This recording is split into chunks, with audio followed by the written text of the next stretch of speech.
Welcome to PPR podcast number 210. You might notice that Bert Grossman is, well, he's in an airport somewhere. His flight got canceled. He had a hard Super Bowl party, Paul. Don't make excuses for him. He's somewhere in El Paso or something, waiting for a flight home.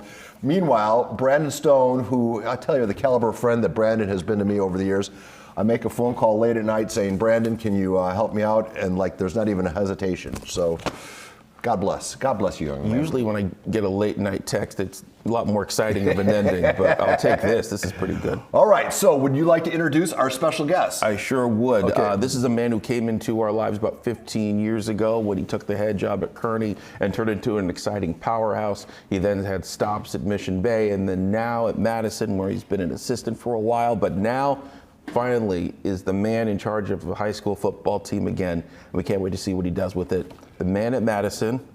Kenny Neers, everybody. Coach Neers, how you doing?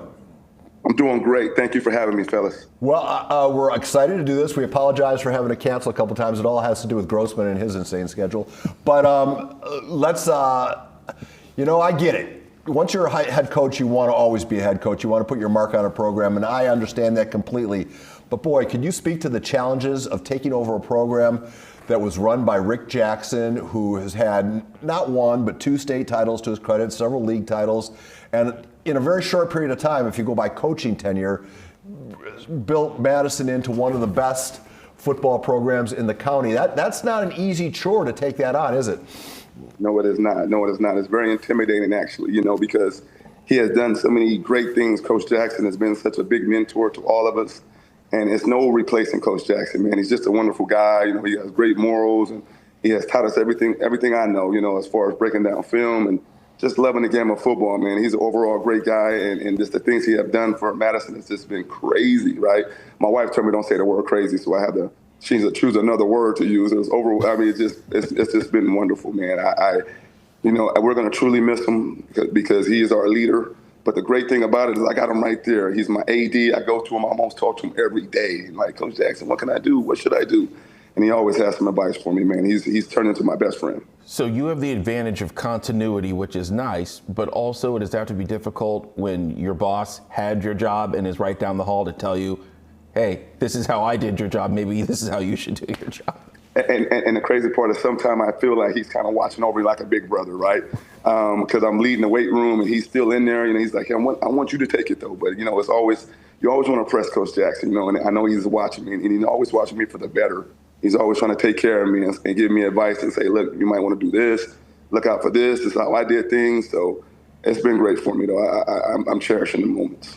Yeah, but I look at it like, Coach, if I'm Coach Jackson, or for instance, someday in the very near future, this man to my right is going to be running the Prep Picks Report. And if I could pick the person who's going to be running the show, I want it to be somebody who knows the time you put in, who knows the ropes, who gets, why you can't do something or why you can. I want somebody from the inside.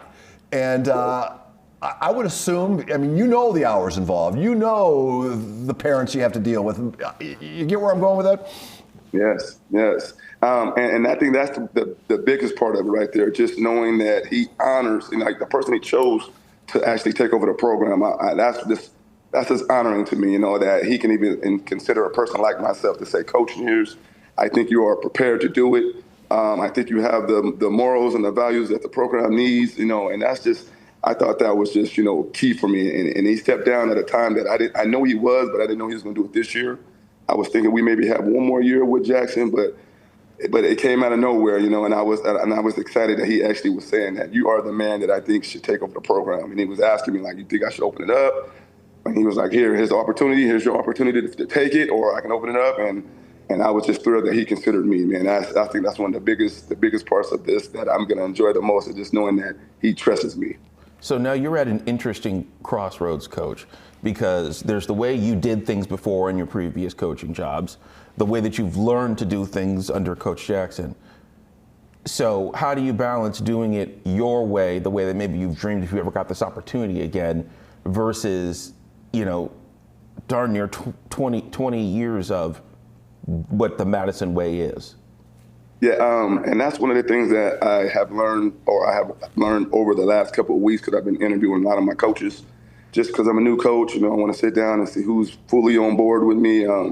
And we try to distinguish, who is Jackson guys and who is Coach Neer's guys. But I think the biggest thing for me is learning from the mistakes that I made in the past, and just trying to find loyal guys to be on the side of you and really support your vision as a coach. I have learned that, in the past, not to talk about any of my past coaches, but just to, I had some young coaches that didn't really know, but now I got coaches that are 100% on board and supporting the vision and the goal that I have, and I think that's key, and I think that's key right now, and I think that one of the biggest mistakes that I did make in the past was, like I said, was the coaches and not having the support from the admin, but it's completely different here. I can't fail. I got so much support, and everyone's calling me and texting me, Coach, congratulations. But I'm just blessed, blessed and honored. So you come into this year with a team that you lost some seniors, but there's a lot left in the till. You started a sophomore quarterback, who I presume is going to come back, so at least you have continuity there. I believe your running back's coming back, and you still have some good offensive line pieces. Can you talk about some of those guys that are going to return and be a part of the base for what we're going to see from your team in 2025?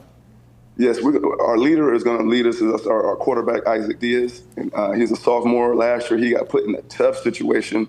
He wasn't supposed to start, but he was able to step into the role, and it was a tough role for him because we wanted to get some dogs last year. But he stepped up, and he wasn't. He had a lot of heart.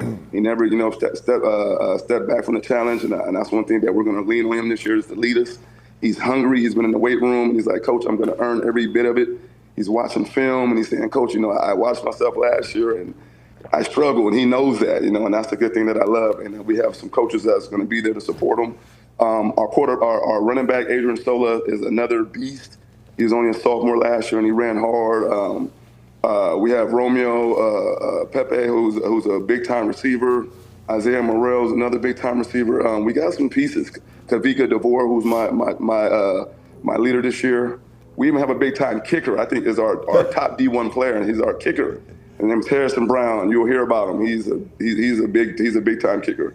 I think if we have a D1 guy, he's our D1 guy that I'm really trying to promote the most because he's special. You referenced the quarterback situation last year when you had a young kid who was supposed to be a watch and learn year, and then the quarterback that you were counting on is suddenly playing at a different school. Correct. Yeah, I think he had some personal stuff going on that he wasn't able to compete. So we had to move on to the next guy, and the next guy's up, and that's our philosophy. The next guy's up, right? And Isaac was the next guy up. And the good thing about him, he never signed away from it. He was like, I'll take it on. I know it's a tough situation, Coach. And he went through some craziness this year, like a lot of battling, and he had a tough year this year. But I'm invested in him. I know we got some young quarterbacks trying to come in as well, but I'm really invested in Isaac, and I know he's ready to go. So I'm excited. But can you speak to that a little bit? Because back in the day, molding players was the way to go. You get the younger guys, they watch from the older guys. But now, if you don't play the younger guys right away, they end up playing for somebody else. It's definitely a different game, and I think that's one of the reasons why Coach Jackson kind of stepped away from the game because like nowadays, I hate to say chase kids because you almost have to chase kids. Like you have to let them know that you're truly bought into them and you're truly bought into their goal. Because back in the day, you just can have the program like a Madison program, and that alone would bring kids to the program. But now, kids are looking for scholarships and they're searching, and the loyalty is just it's not there anymore. The kids are just searching for that easy route sometimes, and it gets frustrating because they're searching, and the grass is not always greener on the other side. And I think a lot of kids are starting to realize that. But I just got to coach the guys that you have and the guys that are committed to you, and hope that parents are loyal. Because I think it starts with the parents, and I think a lot of the parents are messing up kids, and it's a sad thing sometimes. But in that cycle though, I feel as if you would be at an advantage right now because A, there's lots of opportunity to compete at Madison with a base of great players, and two, you talk about having some of the best JV development and some of the best in your own backyard youth development with the Clairemont Hawks. There's no team really in a better position to advance. Absolutely, right now than you. 100% agree with you, 100%, and that's one of my goals as a coach is to reach out to the community a little bit more, especially our Pop Warner. I know we have two Pop Warner teams this year that went to the Q Bowl and traveled and did great things. So just trying to get those guys back to, back to loving Madison and us loving them, and just getting the community back involved and getting Madison to be back a powerhouse. We got some guys off our schedule this year, and we're really looking forward to a successful year this year. You want to go? Well, I was going to follow up on the Clairemont Hawks things because, I mean, in 2025, if you don't have a quality feeder program or two, your program's screwed, is it not? Yeah, and that was one of my issues at Kearny and Mission Bay. We didn't really have a feeder, and that was the problem. So you had to kind of coach the kids that you had, and these were the kids that you had to coach because you didn't have kids coming in from the Pop Warner, and that was a big disadvantage for Kearny and at Mission Bay that I had as well. Well, I'm glad you're bringing up Kearny because we need to go in the Wayback Machine and talk about those Kearny teams for a second there from 2010 to 2012. Incredible names: Sean Booz, Silver Pigskin finalist, one of my favorite names in the world, Tarika Bouyabe at wide receiver. Can you just reflect on those days? The offense was so exciting. It was really lively out there in Clairemont to watch. Those were like some dream days, and it happened out of nowhere too, Brandon. It was. I remember sitting at dinner with my dad and saying, "This is unreal how things are starting to develop." Those guys came up together as a freshman year, and they were together for a while. Tyreek, Sean Booz, and just that whole crew was a group of guys, about 20 guys that were locked in since Pop Warner, and they took their lumps, and by the time they got to their senior year, they were ready to go at it, and that was a fun year that year, and winning league, going undefeated in league at Kearny was a big deal, right? At that time, we played some pretty good big teams, but the hard part was after that season, you would have thought that winning 8-0 and winning league that it would bring more kids in, but it was almost the opposite. Like since we didn't have a feeder, it was a hard part, right? Once we lost those kids, it was kind of hard to get back to where we wanted to be. There are three things that stick out to me about that time. One, how exciting it was. Two, the pep rally that we had that year. And remember, everything was maroon. I wore a maroon suit. Everything was really fun. I loved it. I loved it all. And then three was we went out for Coach of the Week. Even now, 2012 to now, probably one of the most fit coaches you will ever see is Coach Kenny Deers. Man was out there looking like Terry Crews coaching them kids. Yeah, and you haven't changed much. You haven't changed. I mean, coaches. And the crazy part is I still love doing it, Brandon. I still love running around with them. And the thing about it is I got to change my mentality because I'm now the head coach. So I got to remember, like, coach, you're not the receiver coach no more. And you got to see everything now. And that's the hard part for me sometimes, transitioning from offensive coordinator and receiver coach to head coach, right? And that's the challenge for me sometimes, even when dealing with my staff. They know me as offensive coordinator, and fun, laughing guy. Now I got to get a little more serious and step on some toes a little bit. And he's got to start wearing suits to the games. Yeah, like Tom Landry wears it with that. Give him a fedora. Coach, it's just dawning on us. We've known you for a real long time. Yes. You've been a part of the PPR for almost as long as the show's been around. Right, I'm telling you, 23 years. I remember back in the days because I graduated from Kearny, so K-Hop, just so you guys know. But I remember back in the days where we used to have to sleep in the gym, and we had I forgot the guy who used to come out, but he used to come out and we used to do PPR in the gym, and we'll wake up the next morning and we have our little PPR session. It was completely different than it is now. What year would you graduate? Not to age. 97. 97. 97. So it was maybe it was Rod. Yeah. Probably Rod. It was Rod. It was Rod. Rod Luck, exactly. Wow. I mean, that's just guy. Who would have thunk that the show would have been around? I mean, and I try to explain to the guys how far it has come. Like back when I was playing, they would show one clip, and if you were lucky to get on that clip, you were lucky. But now they shows every team. So PPR came up. So we love you guys. Yeah. Well, right back at you, Coach. I mean, because Coach. There are days during the football season when I'm working at 8 o'clock on a Saturday night, and my other half is looking at me, and she goes, "Will you just get a paper route because you'll do better financially." And I'm sure we have the same kind of existence. Because you're so into it, you really don't track how many hours you're putting into it. No, I really don't. And my wife comes and put down my computer screen all the time. Like, stop watching film. And she tells me, all you think about is football. You don't even worry about your family no more. And I'm like, so I get so caught up and just doing football things. And I agree with you, Paul, man. It's just, we love the game of football, right? And we're just always locked into football. And sometimes we got to remember that it's life after football. Yeah, but I'm sorry, but I think you have, because especially in this day and age, don't you need to have that kind of commitment? Because there are so many obstacles that are thrown in front of you that if you're faint of heart, or if you turn away at the first sign of adversity, you're never going to get anything done. Oh man, and I've been through the fire at Kearny, right? I had a couple 0-10 seasons, and I remember that feeling, like, oh man, I don't ever want that feeling again, right? So, and so anytime I start thinking about that feeling, I'm getting up and like, I gotta go. I don't ever want that feeling again, right? The commitment is just crazy, right? And you don't even start to even think about it because you do it so naturally. Like, I'm always in the weight room, you're always setting up drills, you're watching film or breaking down film.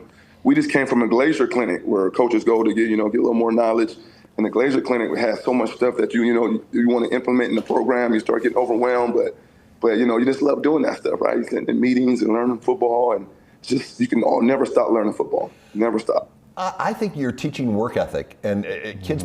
It's not maybe not a real conscious thing, but there's at a subconscious level. You're teaching young men and women, for that matter. Hey, this is what it takes to be a difference maker, or at least that's how I convince myself. And that's what I tell them when I go to my funeral. Please let them know, if anything, let them know that Coach Neers believed in hard work, right? If that's one thing he preached was get in there and work hard. I mean, and do what you do to the fullest of your ability, And that's one thing I tell kids all the time. If I die, please let people know that was one of my morals, is get in there and work. I want to shift gears here for a second.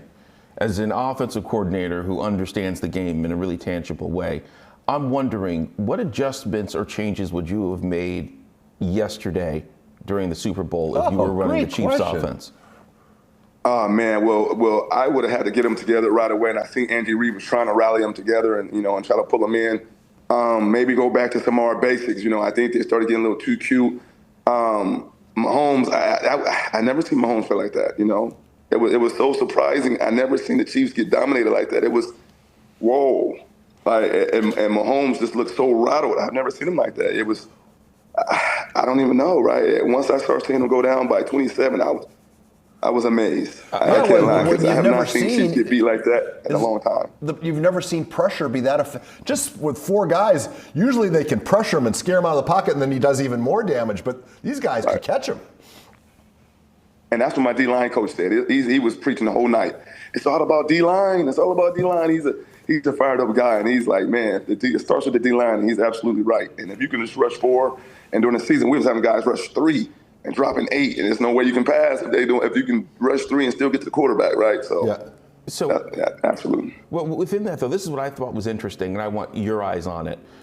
I felt as if when you had an offensive line that can't block for more than 3 seconds, that they were running routes that took 5 seconds to develop. It seems like they needed more of that timing, more West Coast. It looked like they started to do some RPO at the beginning, like some quick stuff that they did. Remember, they did like a quick, it was like a fly motion, and they hit the guy like an RPO, and it was kind of the quick stuff that he needed to be doing, and I think he needed more of that. I agree with you. I think it was times the guys were running downfield, and as an offensive coordinator, I suffer from that sometimes as well. Guys running around, and the quarterback's like, hey, nobody's looking. They're chasing me, and I need guys to look back right now. Look. So, but I definitely agree. I think they definitely needed a little more quick game stuff. Is it hard to get stuck in that, though, when you have prepared for a team and you see that what you're doing isn't working, to be able to say, what I'm not doing is working, I have to tear up a week or 2 weeks of work and start over? Mentally, how hard is that for you, even at the high school level? That's very frustrating. Right? Like, what? We did all this game planning, and we did it before, game planning for a team to play cover 3, and all of a sudden they're playing cover 1. They're like, whoa. Wait, we work all week on cover 3, and they show cover 3 all year, and now it's cover 1. Yeah, it's very frustrating, right? And then we got to kind of meet with coaches and try to say, all right, what's option B now? What are we going in, and what adjustments do we need to make? So it's really frustrating for offense, period. And those things stick. The losses stick with you a lot longer than the wins do. I mean, and I try to tell my guys in the weight room that I know how it feels to be 0-10. So we have to go, gentlemen. I know that feeling. I don't never want it again.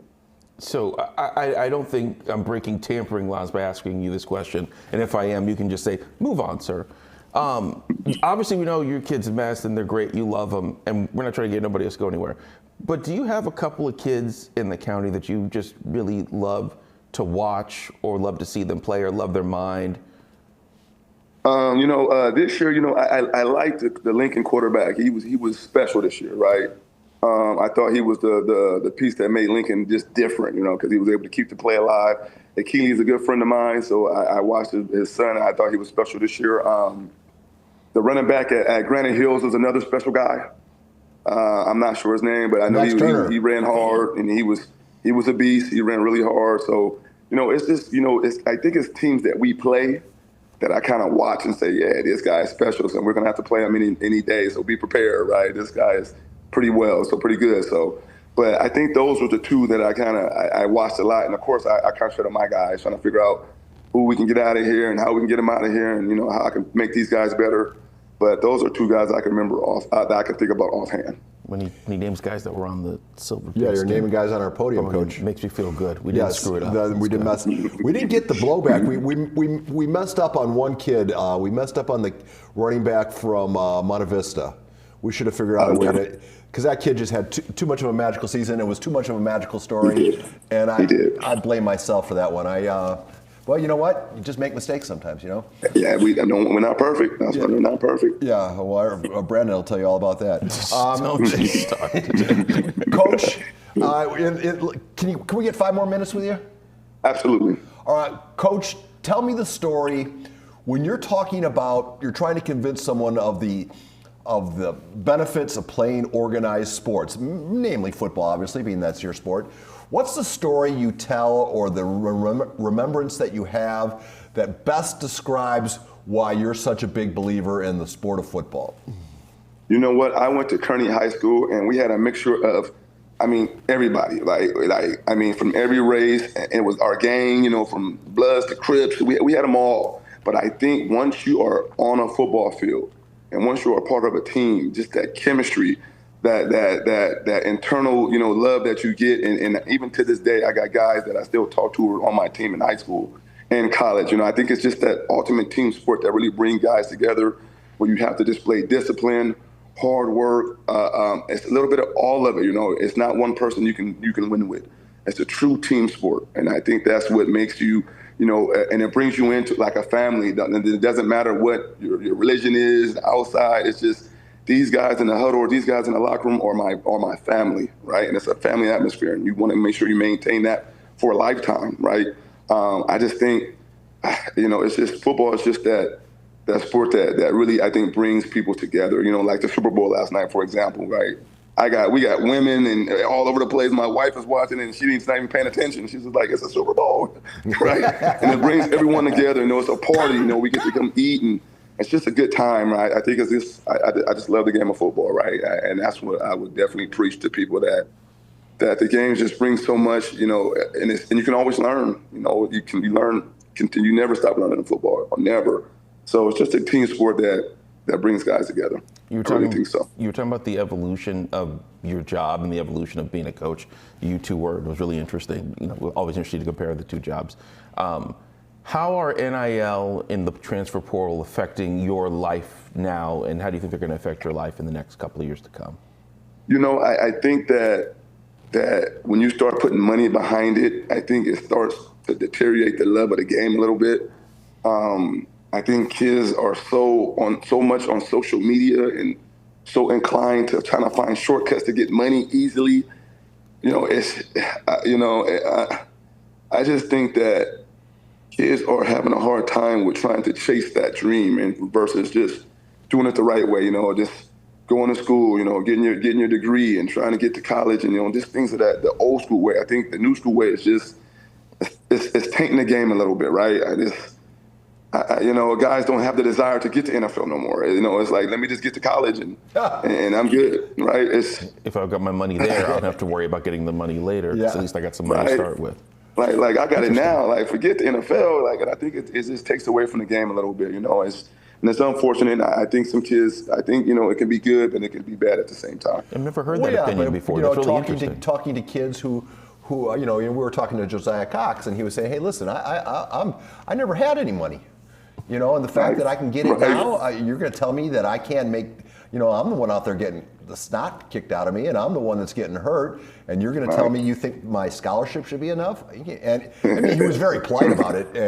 But after talking to him, I thought, you know what? The kid makes a good point, because I'm that dinosaur who thinks that the scholarship was enough compensation. But after talking to Josiah, not so. Yeah, you know, and it's like, it's a different generation, right? Back in our days, it was like, give us anything. We'll take a scholarship. We'll take a partial scholarship. Just give us anything. Now it's like, give me a scholarship and how much can you give me? That's a different game, right? And it's almost like the more money you got, the better players you get. And it's you know, and it's, you know, that's what part of the game I don't really like, you know, and it's almost like private schools in a sense. You know, they get to kind of go out and they got the money, so they can kind of go out and recruit a little bit more, and their campus is a lot bigger and they got bigger things, and, you know, you get more individualized education.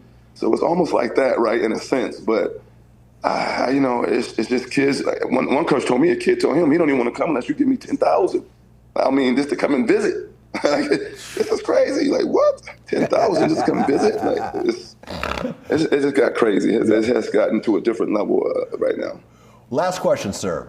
What's the funniest thing you've ever, when you're sitting around with the other coaches and you're telling funny stories, what's the funniest story you guys tell that, you know, we had a kid. We have a lot. We have a lot, man. We have some instances when kids have never played football and they're out there and their shoulder pads is on backwards. You can tell he never played. His shoulder pads is on wrong. He got the helmet on backwards.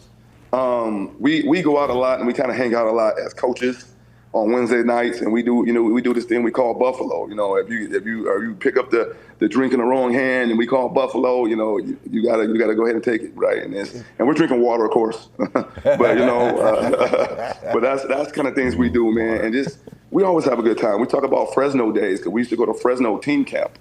And we remember one night we took the team van and parked it right in the middle of the field. We just have all kind of good. We just got all kind of good memories, man. And we're gonna miss Jackson because he's our leader, right? And we just went to the coaching clinic recently, and we kind of were lost. Like, what do we do? You know, we're Mr. Jackson kind of leading us. And I'm like, wait a minute, that's me. I gotta take that road now. And I get reminded that a lot. Like, coach, do it your way.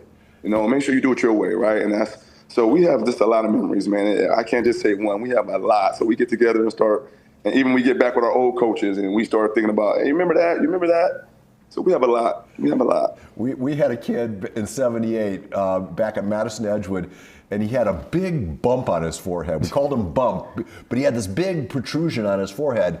And every time he tried to drink out of, we call them bubblers back in Wisconsin, but the soda fountain, out of the bubbler. It was so tight that every time he tried to get to the water, he bumped his head on it and he couldn't get his head. And when you're thirsty after a foot practice or something and you got him behind Bump, you never got to water. You're in for a while. so I mean, I've been telling that story now I'm 64. I've been telling that story for almost half century. But and every time we see him, we're saying, "Hey, Bump, how you doing?" He still comes to me. All right, Coach, we kept you for 27 minutes. I'm sure we're going to be talking again, but thank you. I apologize for having to rebook this. It's all Grossman's fault.